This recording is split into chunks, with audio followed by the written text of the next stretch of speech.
listening to the House by the Video Store podcast.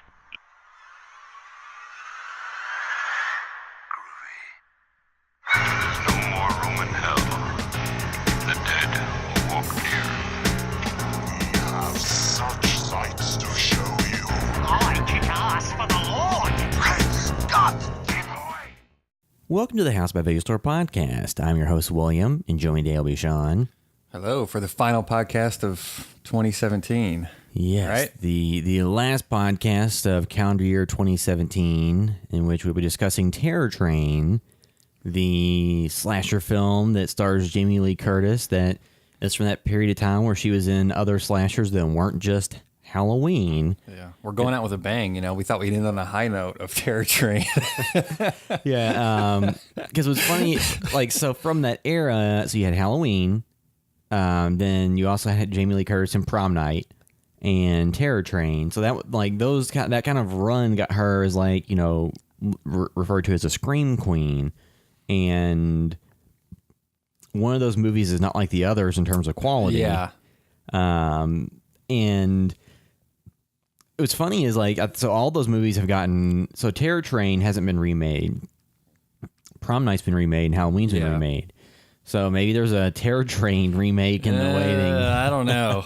Maybe, you know, it would be great if Jamie Lee Curtis would have turned down the Halloween, the new one. But Yeah. she did a Terror Train remake or like sequel. A Terror Train 40 years later. And honestly, that could have been, the Halloween could be vastly entertaining. Like I'm really interested in what they're going to do with that, but it would almost be interesting to see them make an actual sequel, not a remake to Terror Train, and just go at it from a totally different direction, because it would just, you can tell a really weird story with that and kind of, I don't know, like make it about sequels and kind of cult favorites that actually aren't that good, in my opinion. You know, Yeah. like you could do something cool with that. Yeah. Would she do that? Probably not. You know, I think she kind of likes doing, I don't know, things she thinks that will turn out well. Well, what's funny with, like, a lot of those slashers from that era is I think a lot of people just saw them at an impressionable age and kind of hold on to the idea of, you know, their level of quality. And we'll get to that when we discuss it. But Corey likes that one. He put it on one of his lists. I don't know if it was underrated slashers or I think it was movies to watch on Halloween. And he's like, you know, even though it's set during That's right. New Year's Eve, everybody's in costume. Yeah. So we'll get to Terror Train here in a minute. But before that, we'll go through recent things we've been watching that we could possibly recommend. Well, and two, we'll mention real quick that the next episode we're going to do is our like Year best end. of or year end, where we recap, and we'll kind of run down a list and give out some quote unquote awards. Yeah. But we normally try to figure out some categories that aren't just like best horror film and best action. You know, Yeah. maybe we'll do like a most underrated film if we liked one. We kind of got to shake out the categories and our favorites, but, like, you know, of course the big ones are, you know, the best horror film of the year, and then we're gonna do one like that's best action film. If there are any like stellar horror films that you love and you think is like one of the best of the year that we haven't talked about or covered, let us know, because there are plenty that we have not been able to get to. And, like, I was looking through last night on my list of stuff, but I'm like, it's just going to cost so much money. Like, there was like 5 movies that I wanted to watch. Like, what is that? Transfiguration. A lot of people talked about that. Super Dark Times. I want to watch that. Yeah. And then I am going to watch Killing of the Sacred Deer when that's available to rent, which that'll be available to rent when this podcast goes up. Yeah, there's a lot of stuff, like, I mean, this year, like, I was looking through the box office stuff, and currently it's going to be knocked off by Star Wars at some point in the next week or so, but it was still in the top 5 domestic grosses for the year. It's wild. Which is pretty unheard of in recent years, because horror movies have often been incredibly profitable, but definitely not, you know, For a wildly successful horror film, it's a budget of under $5 million and grosses over $100. But it was a $30 million movie that grossed over $300 million. So just a massive, massive success. So there is a lot. So you have It, Get Out, Split, and then you have a bunch of, like, smaller movies like Raw. You know, and then stuff we talked about more recently, like Better Watch Out. Oh, and Blumhouse stuff. You got, well, I don't know. That's not Blumhouse, is it? Annabelle 2. Is that WB? It's Warner Brothers, I think. Warner So you have, Brothers, yeah. Annabelle Creation. Because there's even stuff that we're forgetting about here. And then there's I started building a little document for us to go through this stuff because it's so easy to just like forget after all the movies that came out this year. Yeah, then there's stuff that's been on Netflix like Gerald's Game, and I'm sure it's going to, I don't know if it's going to make anybody's top of the list here, but there's Death Note and other things. Happy Death Day. Happy Death Day, which is that Blumhouse Groundhog's Day slasher. Not making my list. But there's a lot of stuff out there, and it's a pretty diverse year for horror. And even though the general box office has been down, horror has been on the upswing. And I think now with more and more stuff showing up on these streaming platforms, there's an audience that's being serviced with horror content. Creep 2 is another one. Yeah. I just looked on Netflix. That's not on there yet. It should be on there this weekend. So by the time this podcast goes up, it'll be on there. It's supposed to be on there before Christmas. So it's supposed to be on there. So there's a bunch of stuff that's came out this year that we'll talk about in the Best Of podcast. But and like I said, throw us any suggestions and throw them as quick as you can, because actually we may be recording this. Will we record that before this goes up? Probably not. Probably not. No, this weekend will be Christmas and everything, but we'll record it in the next week or so. Yeah, because that's it. Then otherwise, we'll just get to those movies and we'll get to them. And it is just our own opinions. It's not a definitive list because we don't have time or money to see every single horror film that comes out in 2017. Well, I wish we did, but and too, I think we have to give the best horror movie of the year to one of our short films. Which, speaking of, before we get into everything, so I think I forgot to mention this on the last podcast, but our short film After the Slasher was shared by Bloody Disgusting as part of their World of Death video series. So you can go to their YouTube channel and check it out, or their website. And from our social media accounts, we had shared links to it. So you can see where After the Slasher was shared as part of their World of Death series. And it's attached to something else too, right? There's another short after it that I haven't watched all of that's like 15 minutes or something. So if you enjoyed our short film, it'd be great if you can go by there and watch that and leave a comment to that effect. That'd be awesome. Because we don't try to astroturf with our own comments or anything. But if people actually do enjoy that short film, if you check out that other version and leave a comment, that'd be great.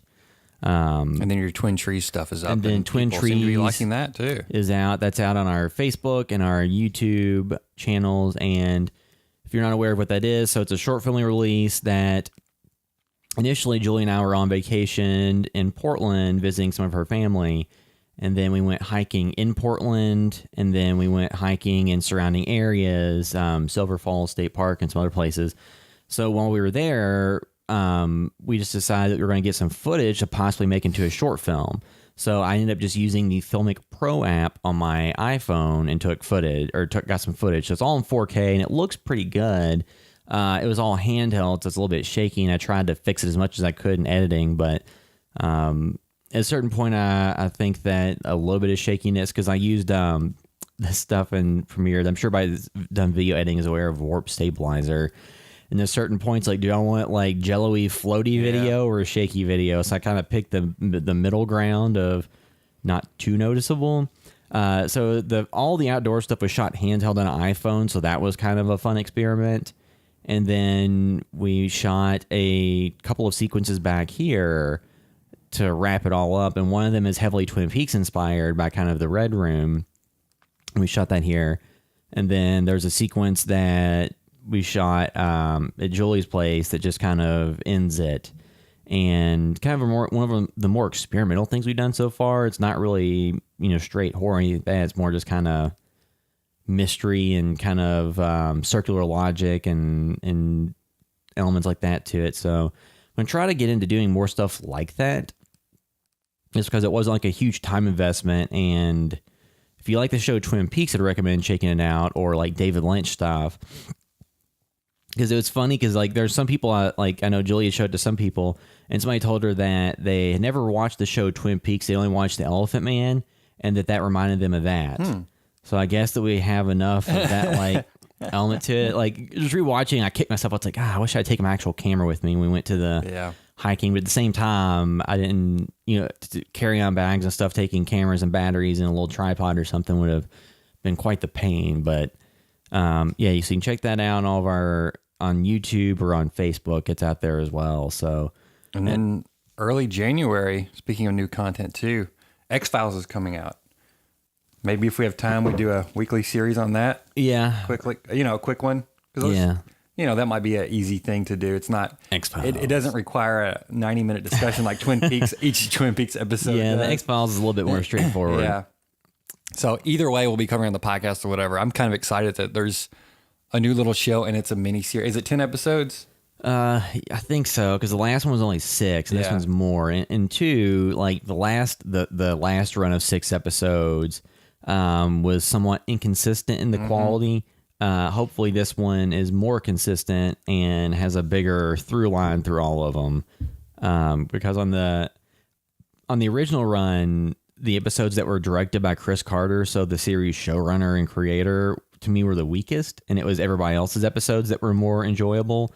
Hopefully, they can kind of get the quality and the entertainment a little bit better across all the episodes. I mean, it's always exciting to see characters back, but I mean, there's one stellar episode out of that revival season. So what's funny though is there's one episode that I think both of us thought was like the same one was the best one, but then to some people they don't like it because the original series was always the breakdown between Monster of the Week episodes and the Mythology Alien episodes, and some people only wanted one or the other. Yeah. So I mean, there just wasn't enough strong mythology stuff, I think, in this last revival series, so it didn't hook me. You know, that it was fine, but and it really jumped from like 0 to 10 with like some of that stuff. The last episode. So see how they walk that back in this revival series. I know. Like it's almost like they had set it up for a film, and then now you expect most of the stuff in this new series would be either resolved or resolved within like 2 episodes or something. It may come to that.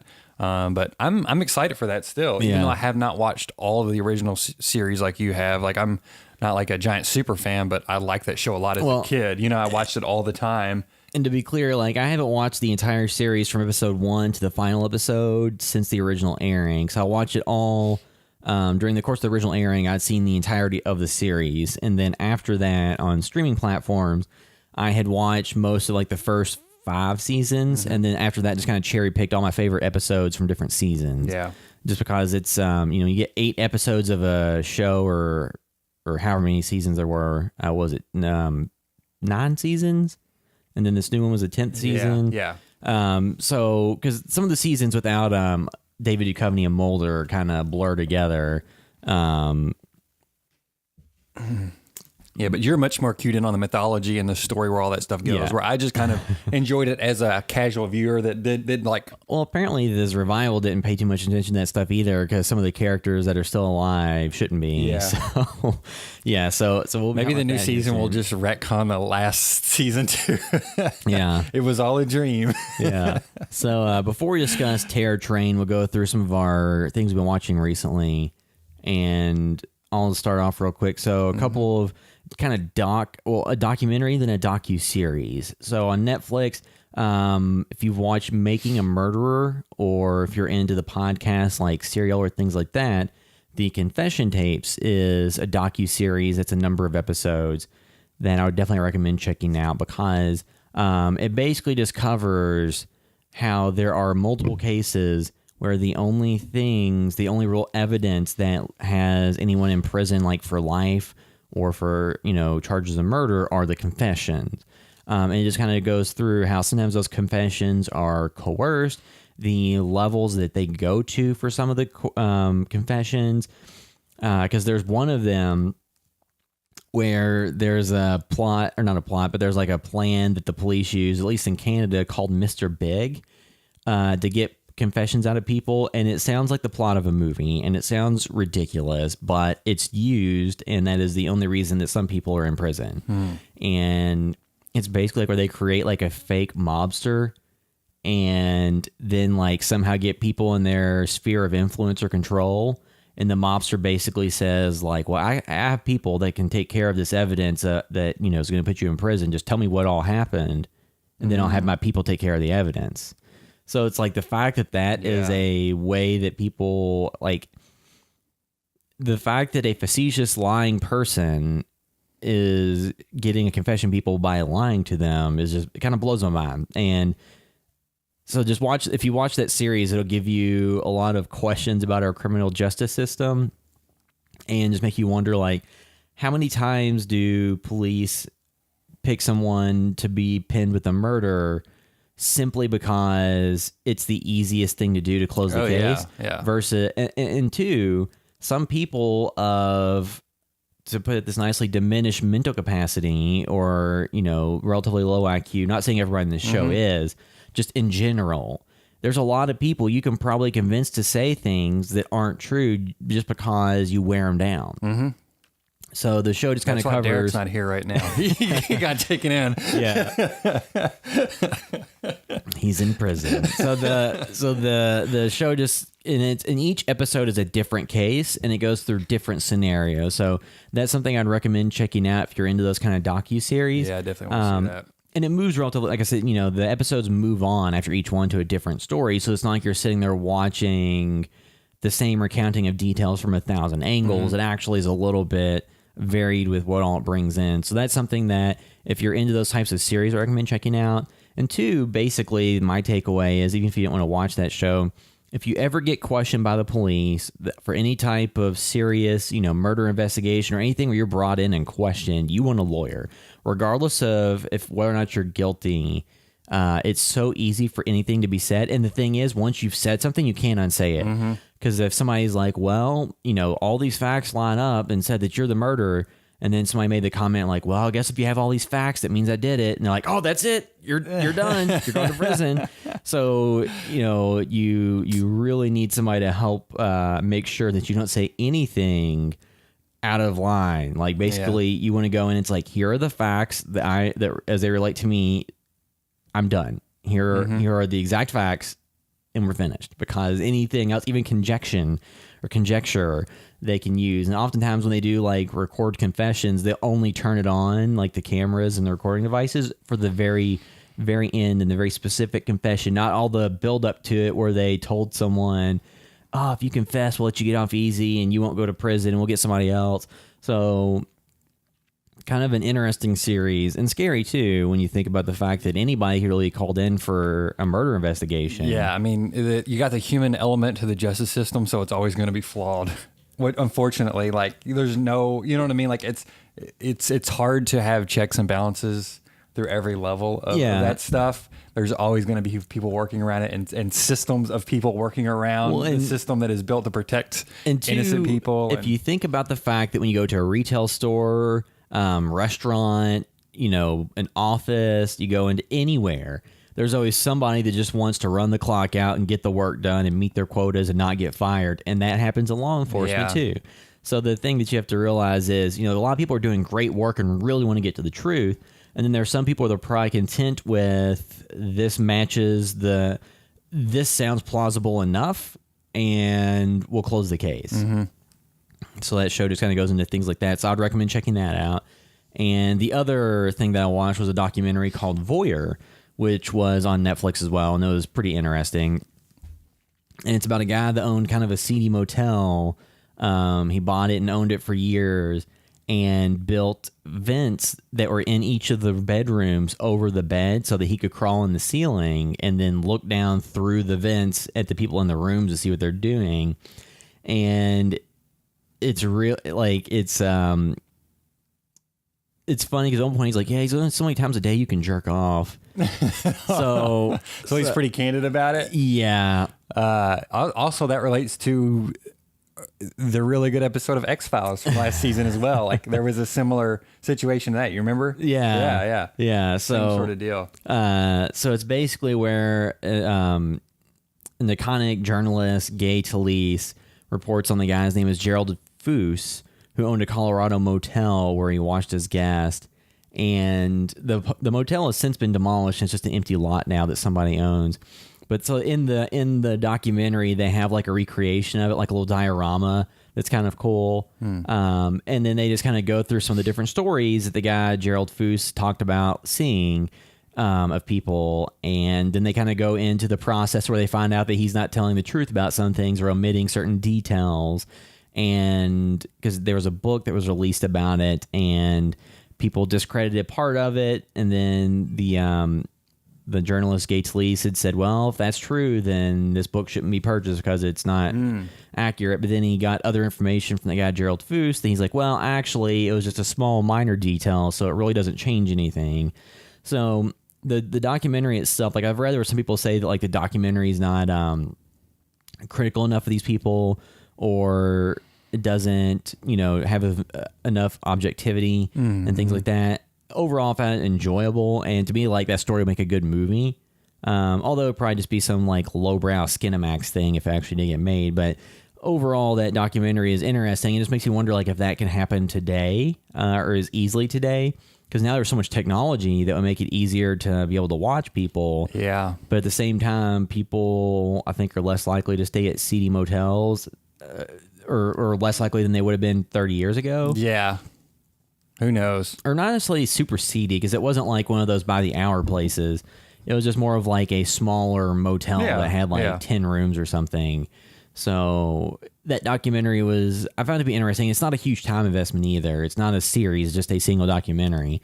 So that's something I'd recommend checking out, because you can watch it, and I'm trying to remember how long it was. It's not, it is an hour and 36 minutes. So it's not spending a ton of time. So you can watch that in an evening or afternoon and be done. And it might leave you feeling a little bit dirty when you get done watching it.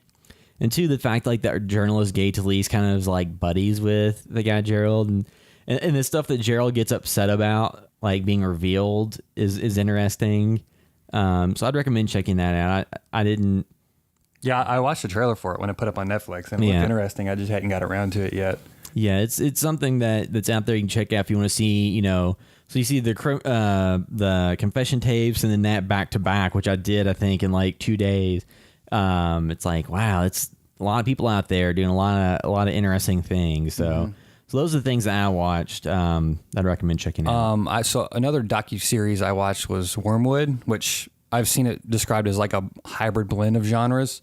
So, there's plenty of even like unsolved mysteries and certain documentaries where they recreate situations, it's Earl Morris is his name. Morris. Yeah. He did like a Thin Blue Line, which I have not seen that. I think that's on Netflix though, because I at least had it in my queue a while back. Yeah. Anyway, so I'd heard some stuff just kind of about this and, kind of a little bit about him and his philosophies and stuff. And he was talking about seeing, he would rather like put a bullet in his head than see Steven Spielberg's The Post. I think because he is, I think he's really gung-ho about history and the fact that history is basically written by whoever wants to tell it, and it's like, it's all from a certain perspective, and you're never going to get down to the complete truth, or it's very hard to. So he uses, I'm trying to think of some of the actors that were in there. I mean, it's people you see all the time actually, pop up and stuff. So it's got some Peter Sarsgaard. Yeah. And then I'm trying to think of the other dude that has been in a ton of stuff. Maybe it's Scott Shepard. Let's see here. Oh. Yeah, see, Peter Sarsgaard, you'll definitely remember from The Green Lantern. That was a terrible movie. Tim Blake Nelson, who I first saw him in Oh Brother, Where Art Thou? Yeah. Incredible Hulk, which I think that was the 2008 one. Yeah. Yeah, the Edward Norton. So they shoot it pretty cinematically. It's not cheesily done, but also too, because they are getting different perspectives, or the story is changing throughout based on the information that is given to the people looking at this mystery. They'll show you different versions of it. Yeah. Because you don't, the whole thing is they really don't know 100% what happened. Yeah. Or they, at certain points of the story, they're revealing more and more. Anyway, it's about this guy whose father was a scientist that worked for the CIA. He ended up falling or jumping out of a window. Yeah. And getting killed. I think it was like the 50s or 60s. And his son basically, again, like kind of questioned the whole situation because it just seemed weird. But it also had to do in the era when the CIA was doing tests with LSD. So, they were saying, oh, he jumped, he fell out, and then, oh, well, he was given LSD. So that's what happened with that. But anyway, it's this son's like, since this happened, as he grew up, it's basically been his lifelong journey to figure out what exactly happened, to kind of get justice. And it's, it's basically about the things he's went through, his family, and kind of, you know, yeah, some of the manipulation by the CIA, the government, and I guess they've interviewed lawyers he's worked with and a bunch of different people. But it is very fascinating. And yeah, I mean, the plot in this, which is true to life, is it's crazy enough to be a movie as well. Yeah. It's really insane, but you know, it's like a 6-part series, but they're only like 40 minutes a piece. And it's very, very, very well done. And I highly recommend that for sure. That's been my favorite docuseries I watched in a long time. And honestly, sometimes I watch those and I start falling off, you know? Yeah. This is made by a filmmaker who is like, you know, Yeah. very well regarded and very skilled at what he does. And the subject matter is vastly interesting as well. So it's, all the way around, it is a fascinating watch, I think. Oh, it sounds like that. I'll need to check that out as well. I just haven't had time yet. For sure. I don't ever binge anything too. I mean, I was watching my daughter that day, so I couldn't do a lot of, and I think I watched like 4 out of the 6 episodes. Yeah. And then quickly after that, finished the other 2. Like I was like, all right, I'm doing this all day today, you know, in between everything else. I watched a couple other, so I watched 1922, the Steven Spielberg. King. Yeah, Stephen King. Tom Jane. Yeah. On Netflix, which is awesome that they're just throwing up some Stephen King adaptations that are well made. Yeah. And they aren't just, you know. They're not the kind of kitschy stuff you got in the 90s. Yeah. They are, you know, Gerald's Game and 1922 are both, you know, serious representations that, you know, have time and money in them. They're not super huge budgeted projects, but I think they picked as movies that are a little bit, you know, more honed in on the scope of it, and then just deliver like good versions of those stories. Yeah, it's appropriate budgets, I think. It's not, you know, you could see them spending more money on these movies. Yeah. You could. Gerald's Game, maybe not. This show, you could see them making a little bit bigger budget and kind of going in different directions, but for the story they're telling, I think it was an appropriate amount. Like, I love that we got both of these, and surprisingly, they're both, I think, really well done. Yeah. Gerald's Games feels almost just, I don't know, it's there's more to it, but it is basically like a situation, you know, somebody trapped in a room. Yeah. And this is more fleshed out as far as characters and kind of, this is a lot darker. And I don't know, Gerald's Game gets pretty dark as well. Stephen King goes places in both of those stories. But this is almost darker in that I don't know, it is about kind of the family unit and some dark things that happen within that family, which makes it scarier than anything else of like home invaders or say like a mystery person or something like that. Just a stranger maybe getting involved in your family and attacking people. So I really like that because I think that made it feel grosser and nastier and more horrifying. And then it kind of goes off on some other paths and maybe like brings in some genre stuff that I didn't really expect, but I thought was handled well. I think it was really well acted, and I thought that was pretty damn stellar. Yeah. I enjoyed it when I watched it as well. Yeah, I like that film a lot. Highly recommend that. Set in 1922, so it's a period piece, and I actually really like that because my great grandparents were born in like 1917, 1918. So I just like watching that and relating like, oh, the young boy in this is actually older than my grandparents were at this time. You know what I mean? Like I don't know. As I get older, I enjoy stuff from that era even more now, I think. I don't know why, if it's just put stuff in perspective. Well, and two, it's just like Tom Jane can play from like the age of 30 to 60. Yeah. Yes. I mean, he was awesome in this too. Yeah. I really enjoyed it. And it's got some good humorous moments and humorous dark moments, I think. Yeah. It's pretty dark, but I really enjoyed it. And then I finally watched It because that was available on digital now. Yeah. We'll talk about that more on the year-end podcast, but I had to break it up in like 3 viewings just because I had life going on. But I enjoyed it a lot, and I see why that film made so much money because I don't know, it felt like it was appropriately packaged for a mass audience. And I'm not saying that in a bad way at all. Like, you know, it just felt like it hit a lot of good beats, and it ticked off a lot of boxes, and it didn't feel like it was ticking them off necessarily just to have them. or as Yeah. far as like, oh, this will get fans watching. It felt like the filmmakers want it to do, you know what I mean? Like want it to kind of go in certain directions with this. I don't know how close it is to the source material, but you know, as far as the scares and stuff, I heard it wasn't actually that scary, and maybe it's not super scary, but the amount of like little horror scenes and funhouse scenes throughout, Yeah. I think are appropriately paced. Like it's Yeah. sprinkled all throughout that film. I almost expect there to be like a huge 45-minute break where like nothing happened but character development. Yeah. Based on what I've heard people say. And it's not that, like it's all spread throughout. I thought that was also really well done. And I really don't really have many faults with that film. Yeah. You know, it's some of the kid characters, I think they're good. Like the, whatever his name is from Stranger Things, like, Yeah. you know, sometimes his stuff seemed a little forced maybe, but he was still funny at times. Yeah, I mean, and to the argument of, oh, it wasn't scary. So I think it depends like who is saying that, because for Yeah. the most part, people that watch a lot of horror films like we have, like not much is actually scary in No. anything ever. There's stuff that's creepy and there's stuff that's unsettling and that sets an effective mood or tone.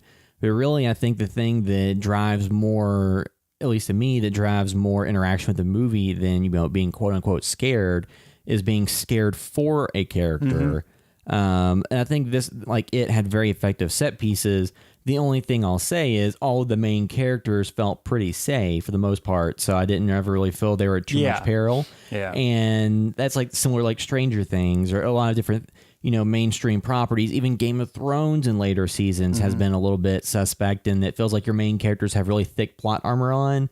So there's really not much to risk for them. So I think that's more of like something to point to. But there's also, it's from source material that everyone's aware of and knows kind of where it goes. And honestly, probably the safeness of some of the characters probably lend to people enjoying it so much, because Yeah. certain characters would get killed off in the middle. I Yeah. don't think people, I don't know, people want to have a good time at the movie. Yeah, it's not- and they got their fun. It's like walking into a fun house. They got some horrifying stuff in the beginning, and maybe a few characters get knocked off, but then they just have this little ride and Yeah. this great little ending. And I thought it was a really, really good use of CGI throughout. Yeah. Because, you know, Pennywise is acted by a real person, so there were CGI enhancements to him at times. Yeah. But at least you felt like there was a real person there kind of behind it. And it wasn't, again, like people have complained about the Marvel movies, like something like Thanos, where they're fighting a CGI villain and it's hard to feel like there's any weight behind that. Yeah. You know, something like The Dark Knight is much better because There's physical things. yeah, there's a real person there.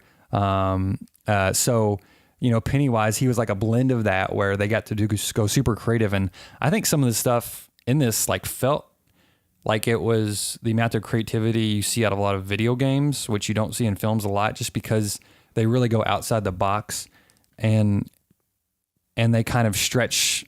I don't know. They stretch the imagination in really good ways, I think. Yeah. And I really enjoyed the set pieces. Again, yeah, none of it's that scary, but none of the set pieces in hardly any other horror films you see that are of this ilk are really that scary. It's more something like 1922 where it's Yeah. unsettling. There's certain Yeah. scenes. So I really enjoyed it as like a popcorn horror film. It has been one of the more enjoyable big blockbuster, really Stephen King adaptations, I think. Of this type of horror, Yeah. that I've seen. So yeah, I really enjoyed that, and I'm happy to see that turned out well, and I'm super excited to see the sequel as well. Yeah. They haven't released casting on that, have they? No, and people Seems didn't there's jump at, like, I think speculations. there was like some convention recently where Idris Elba was there, and somebody asked him if he wanted to be in it, and he had made the comment, he's like, well, I haven't seen it yet, and then like as a joke, he's like, oh yeah, I want to be in it, call Stephen King, get me in the movie. So then a bunch of sites are writing like, Idris Elba demands to be in it, and it's like he was just being, he Yeah. was just joking. They haven't announced what the casting is. I know there's been different people that they've thrown out, like Jessica Chastain, because she's worked with the director on, I think that was the same director that made that movie Mama. So there's been like people throwing different names out that make sense, but there's been nothing confirmed. Here we go. James Franco, Seth Rogen, Dave Chappelle. Oh, I did see. I talked about Disaster Artist last time on the podcast, Yes. right? Yeah. Okay. Yeah. Yeah. Anyway, I was just thinking about that whole crew. Yeah. So that was pretty much it on my end, aside from Terror Train. Yeah, so now we can get to our review of Terror Train, and Terror Train is a slasher film from, what is it, 1980? My IMDb lost it. and we'll be doing full spoiler discussion throughout. Just because it's a movie from 1980, it's on Amazon Prime. If you want to watch it, you can go watch it now. And I think most people have probably already seen parts of it or most of it. You can watch the trailer unless you really like to see David Copperfield perform magic. Yeah, so get a gist for it. Yeah, so my phone's not working, but it's, one of those late, so the slasher boom kind of ran from like Halloween to like 84. So this is in the early years of the slasher boom when it was still kind of in full force and may have helped quicken its demise as well based on the quality. Yeah, so it's from 1980. It was directed by Roger Spottiswoode. That's a made-up name. Yeah. And because I'd read all the behind-the-scenes stuff, I've already forgotten it. And yeah, so it's from 1980. It's got Jamie Lee Curtis, David Copperfield. I mean, and some of the user reviews on IMDb are pretty good too for it. And I think you hit the nail on the head with saying I think a lot of people watch this at an impressionable time. Yeah. If you were to show this to anyone, if you show this to a teenager now, or even maybe an adult now who is not like really cued in on horror films, they would be like, what is this film even? You know what I mean? It's like the thing that, so just to lay out, basically a group of kids that are about to be freshmen in college I thought they were about to be one's about to be grad school. Or no, they were graduating and going to be in grad school or whatever.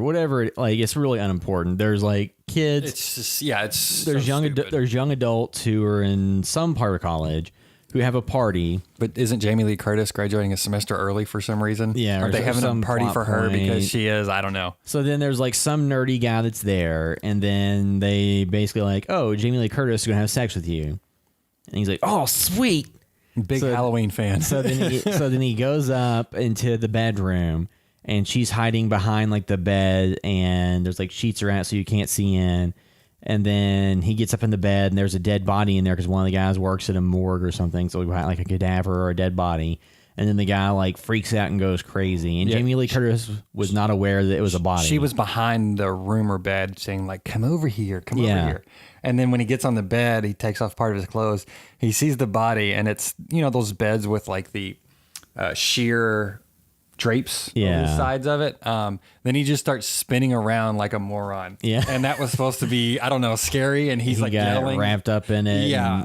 And that was supposed to be horrifying for him, I guess. Getting wrapped up in that as well. I don't know. And Jamie Lee Curtis's character was not aware that there was a dead body in the bed. She just knew they're playing a joke on him. Mm-hmm. And I guess she thought there was nothing in the bed, and he was going to jump in. She wouldn't be there, but there's a dead body, and it caused the guy to go crazy. So it follows the very standard trope of those films. So instead of it being something that happened 20 years, 30 years prior, something like a lot of those kind of urban legend-esque openings of slashers, where like, oh, X number of years ago, somebody died and they're coming back. Instead of that, it's simply like 4 years ago or 1 year ago or some short amount of time before people pull prank. So it's kind of the setup for something like I Know What You Did Last Summer. Yeah, young people cause something to happen and then reap the repercussions of it relatively shortly after. Yeah, and like something like say Jawbreaker, which I think the way that ends is a prank that ends in somebody dying. Right? They put a jawbreaker in their mouth and it's wrong. Like I think, or I don't know. You could have went different directions with this, but there leaves no mystery. You just expect it's, that kid back for revenge the entire time. Like, it'd have been more interesting if he would have died and there would have been some drama there with what do we do with this body, and then maybe something came back to haunt him. But it's not a smartly scripted film. It really does seem like they take the wrong things away from some of the enjoyment of some of those films. Yeah. Or maybe they are just the enjoyment of those films. I don't know, because the ones that aren't good, I don't like. Well, and two, so it feels like you get this kind of standard setup of young people cause someone to go crazy. And then you get the cost-cutting measure of having it all really take place in one location for the remainder of the movie. So you just make, 3 or 4 sets of these train cars, and then you go and get like a couple of scenes on location on a train, and then you're done. Yeah. So... But I mean, at least it gave it a marketing angle that didn't exist before. I think that's why slasher on a train. Yeah, I think that's one thing that probably helped this not be completely forgettable. I mean, it was smart. The angle on the train, Jamie Lee Curtis, and it being set on New Year's was just one other little thing that didn't really matter. It's not like at the stroke of midnight something's going to happen. Like, what film is that? New Year's Evil that does that? I don't. Or what is that? I don't know. There's another New Year's Eve film that I think is actually pretty decent. That is, I think, related to the stroke of midnight and all this stuff. But yeah, I think if it wasn't for those elements, this would have definitely been even more of a deeper cut cult hit. Yeah, because you hear people talk about this a decent amount, I think, considering the quality of it. Yeah, I think that the fact that it's got Jamie Lee Curtis in it drives a lot of the conversation versus if they had just had some other random actress. And she's not doing any spectacular work here or anything. She's serviceable in the movie, but it's not like a performance that has to be seen to be believed. Yeah, I mean, because the writing is just, they don't give her anything to work with either. And like when you look at the different kind of tiers of slasher films, we talked about this some like on the prior podcast about different movies like this. You have your top of the shelf films. So you have like Halloween, Friday the 13th, Nightmare on Elm Street. And then I guess you could argue like if Black Christmas is on that first tier. I mean, it's obviously like a prototype for a lot of slashers, and also Psycho was too. But in terms of like the slasher boom stuff that started with Halloween, on that top tier you have like the Halloween, Friday the 13th, Nightmare on Elm Street, and those are kind of the ones that everyone's aware of, and people have never seen them at least know who those characters are. Like Michael Myers, Jason, and Freddy. People are aware of. And it's probably very characters. Hard not to have seen some of those on TV. You've seen a part. A scene of it, even by accident. Yeah, so you have like those, and then you have like a second tier where you have movies like I guess you would slot Terror Train in there. So you have like Terror Train, My Bloody Valentine, some stuff like The Burning. Oh, excuse me. April Fool's Day. Sleepaway Camp. Yeah, Sleepaway Camp. So you have all these different movies, and there's plenty of other ones that fall in that kind of second tier, like ones that people are aware of and that you go to conventions and you see people talking about, and you see the stars from them there signing autographs for $20, and so there's movies like that. And there's like a third tier, which is the ones that may have made an initial buck or two when they came out, but then nobody really talks about. And the second tier, you have stuff like Prom Night. So pretty much anything that someone's remade is probably like a second tier slasher film at least. And then you have like the third tier, because there's a glut of movies that came out during those eras. And some of those, like, wasn't even Donald Pleasance in some other slasher film. I'm blanking on the name of it, but there were a ton of those movies made during that era. That The Mutilator. Yeah. What is the one with the guy uses a nail gun? I can't think of the name of that movie.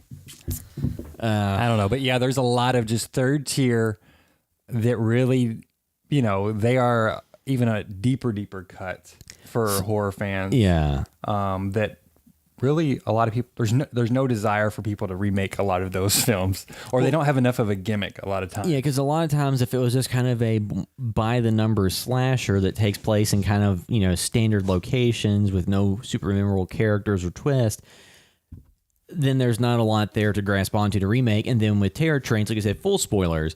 So this one, I think, makes a good double billing if you really want to put yourself through it, to watch this and then Sleepaway Camp, because it has a reveal about the gender of a character. And then you're like, wait a minute, what? And this one, Terror Train, like Sleepaway Camp, I'm sure most people are aware of like the twist of that movie. Yeah.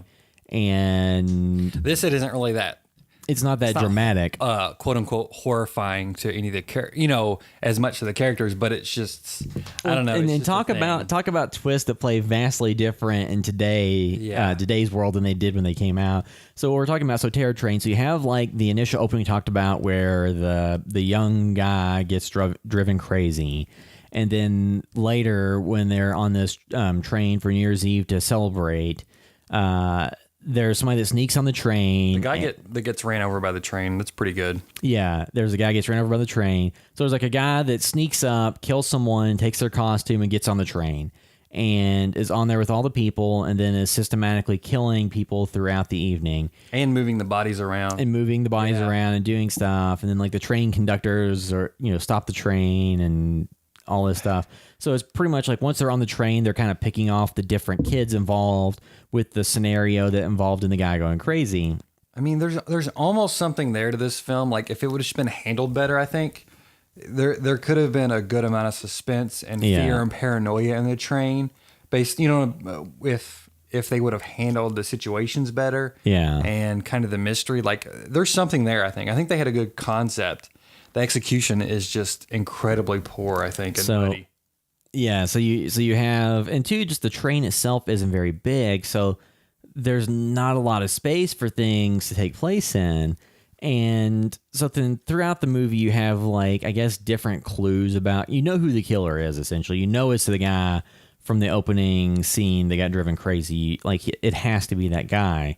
And it's just a matter of which person on the train is it. And honestly, though, the transfer, which I guess it's only available in standard definition, is so bad. Yeah, it's not like you can. It would be fun if there were clues and you were trying to find them in the crowd of people in costumes and stuff. But honestly, it's such a bad transfer. You're just kind of waiting for the obvious things to unfold on the screen. You're not really kind of looking for any clues or anything like that. Yeah. So the transfer we watched on Amazon Prime, and the transfer is not great. Similar to like Prom Night and some other movies where they have pretty bad transfers. Now, I think there are better quality versions out there through Arrow or Screen Factory or whichever companies.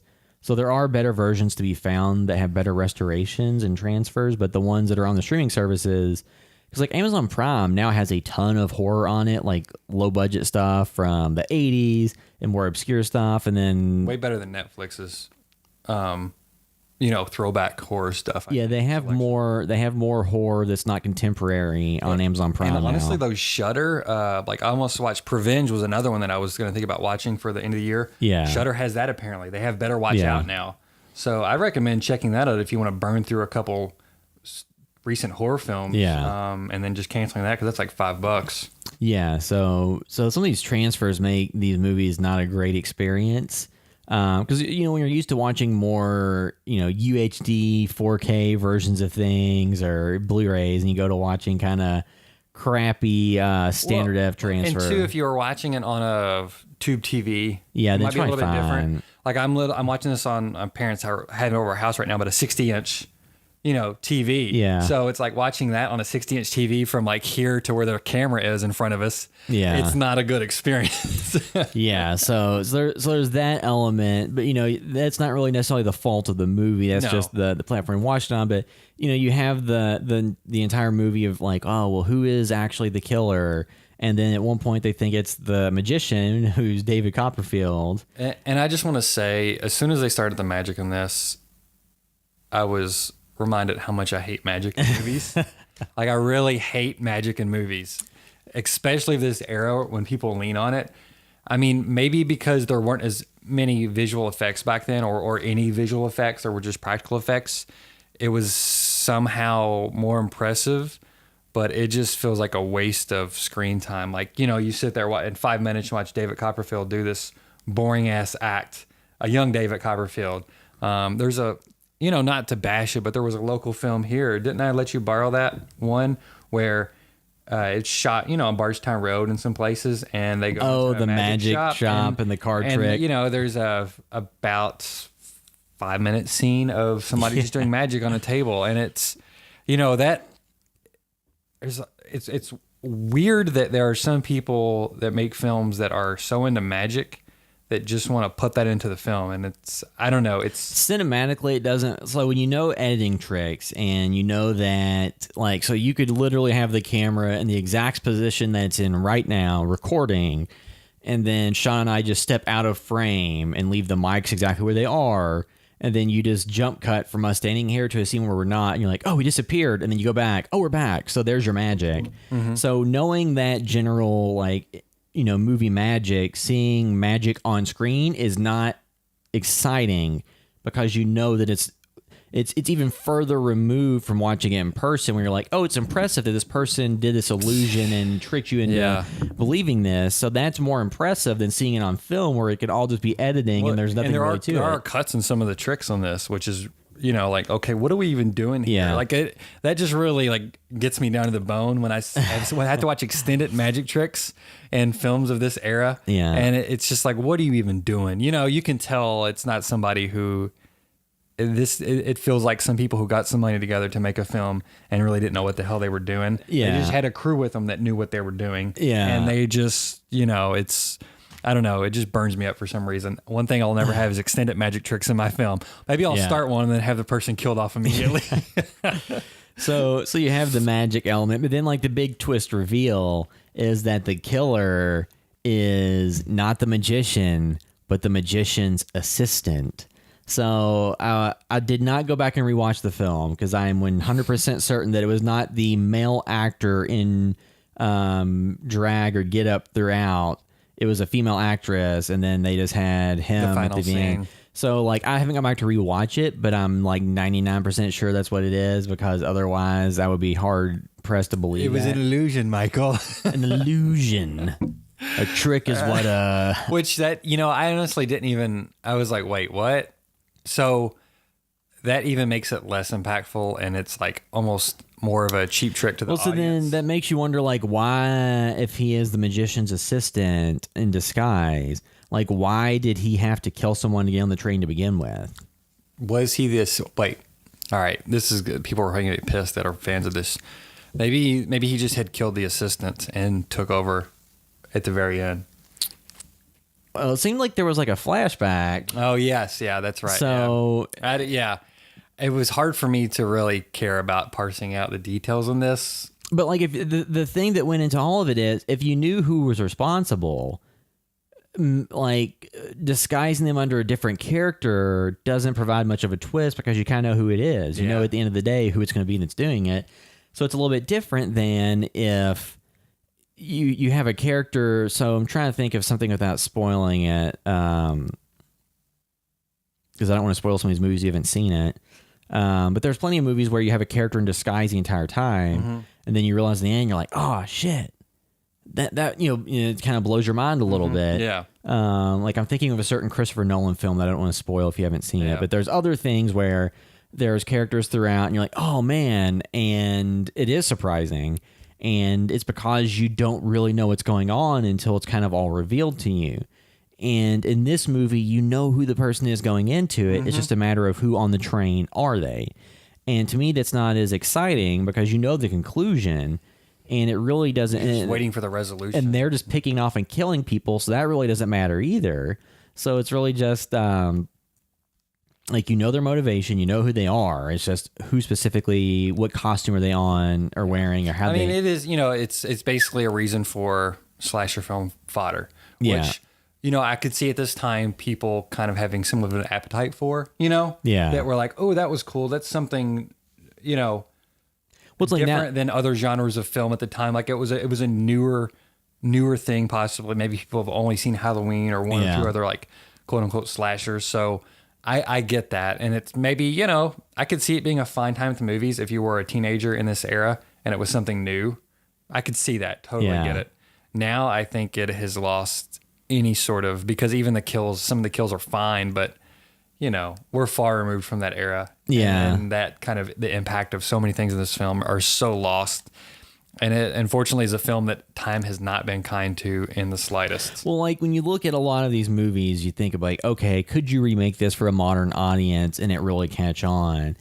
And this movie particularly, I don't think really works as another full-length feature film to release today. I think you would have to turn it into more of a mystery, which you could do. They just released Murder on the Orient Express again, and I think that worked decently well. Like, you could do it, I think, but it would obviously be fundamentally different than the film we have now, for sure, especially the setup and knowing who the killer is. Like, you would totally have to change that up, or just really be creative about why you know who the killer is and what that means. So, yeah. But it seems like the twist that I don't think you would have as many people get away with today, which occurred in a number of things, like Ace Ventura and Sleepaway Camp. It's like, oh, it's actually a man. Yeah.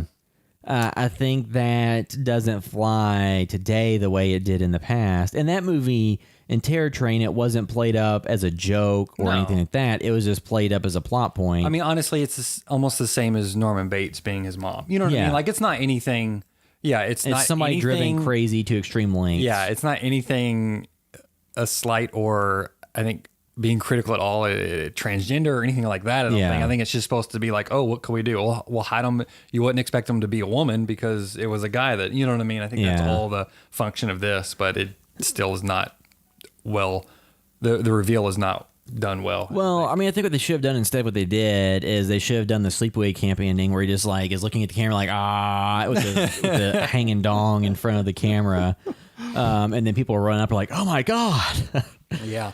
The sleepaway camp, that's got some stuff in the beginning too that would not fly today. Well, like one of the cooks talking about the kids in a way that's disgusting. Yeah, and they just throw in some words that maybe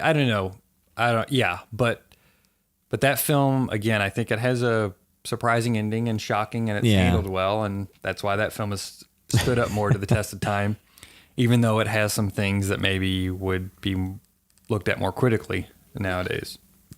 Yeah, so Terror Train. So basically, when you break it down into the parts, like the story isn't anything that compelling. There aren't any kills in it that make you sit back and go, "Oh, you have to watch this." Because I know, like, Corey is a big fan of the movie Pieces, where there's like the chainsaw kill. So, like, with movies like that, you can say, like, "Oh, well, here's a specific practical effect that's kind of worth watching alone for the runtime of it." This movie doesn't have that. It doesn't really have.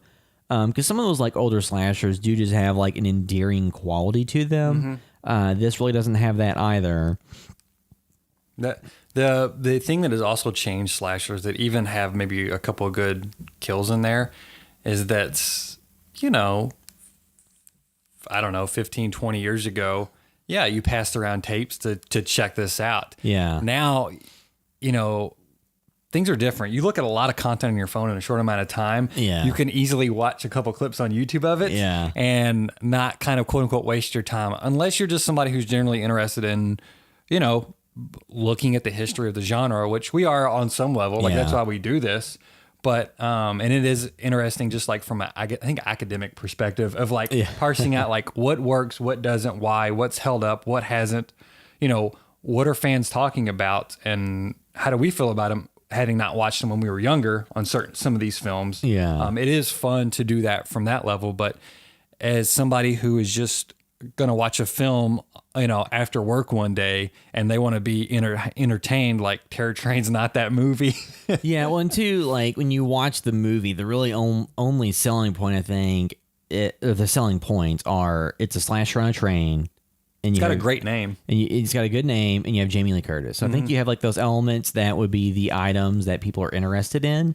But beyond that, there's better stuff to spend your time on. And the New Year's thing is the reason why we picked her for this. Yeah, it's also, because you're looking at New Year's films, like, oh, well, let's, dive into some of these older movies. And like comparing this to Silent Night, Deadly Night, I think Silent Night, Deadly Night is much more memorable and has a lot more elements to it. More personality, too. Yeah, and just, overall is something that's a little bit, to me, a more entertaining watch. So Terror Train was something, too, where I was also tired because it was at the end of the work week when I watched it, but I, like, fell asleep and had to, like, wake, get back up, go get something to drink, get myself fully awake, and then rewind it, and then start back and watch it. Yeah. So it's one of those movies where it's not an engrossing film that you watch and you're like... I was checking in and out on that too as well. And you're not really... None of the characters are compelling or relatable enough that you're really concerned about their fate.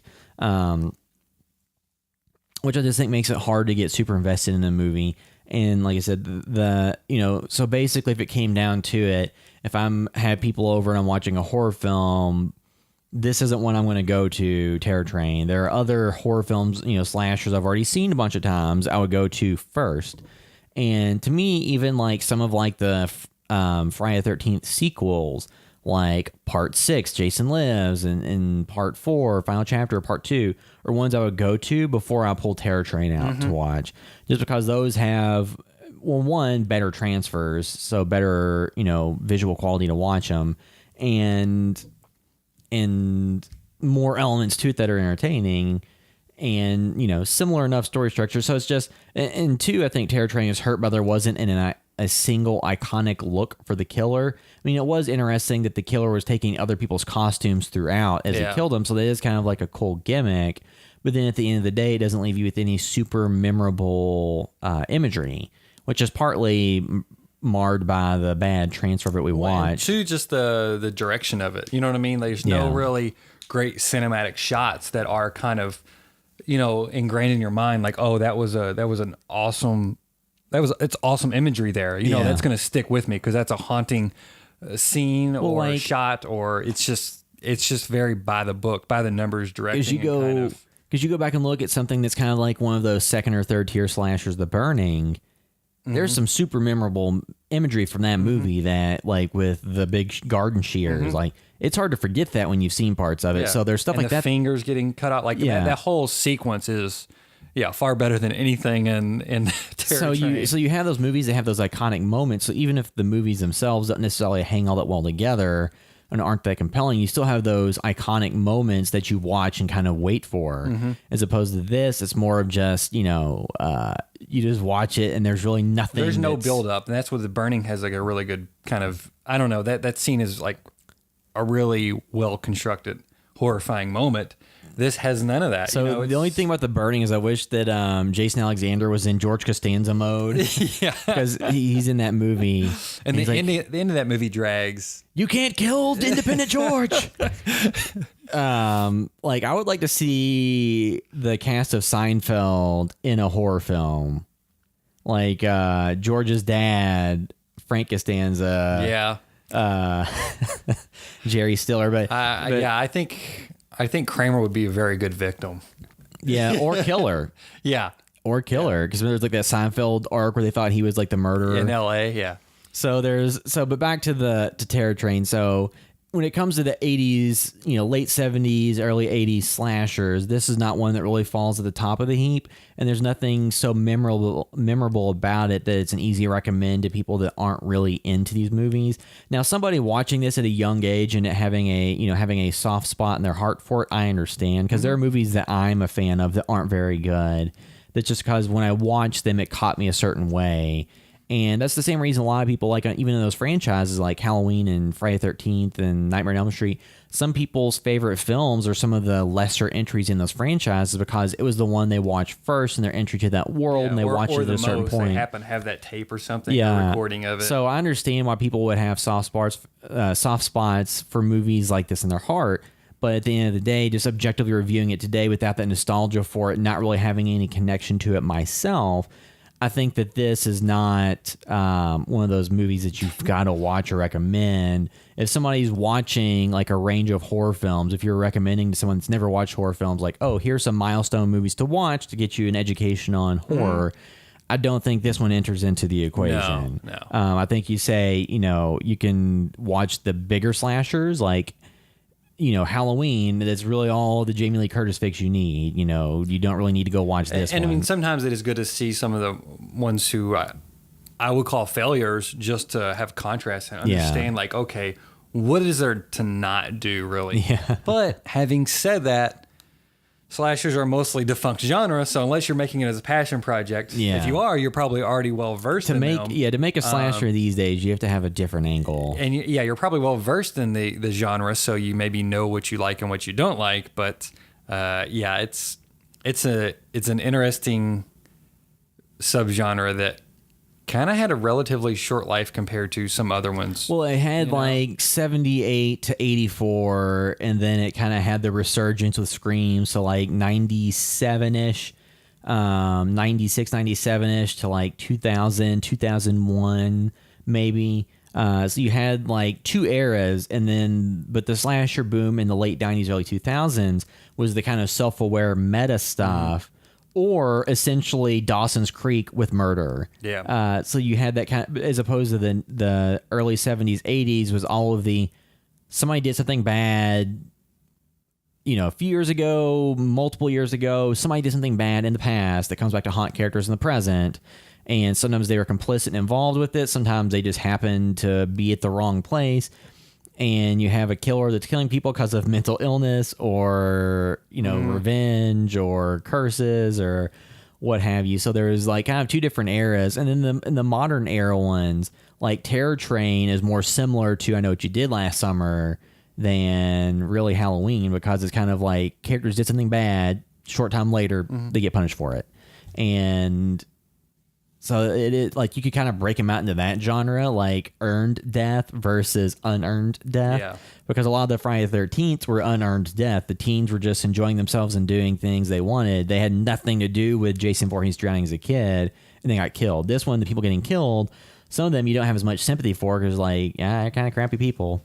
So I guess we can give this one a score and wrap up the discussion. So if you had to give Terror Train a score out of 10, where is this falling? One more thing is I want to give a little props to the final death scene of the killer. That was fine. Falling off the train into the ice, floating down the river. That was cool. It was It was something. It was on location. It wasn't just him getting stabbed and that's it. Yeah.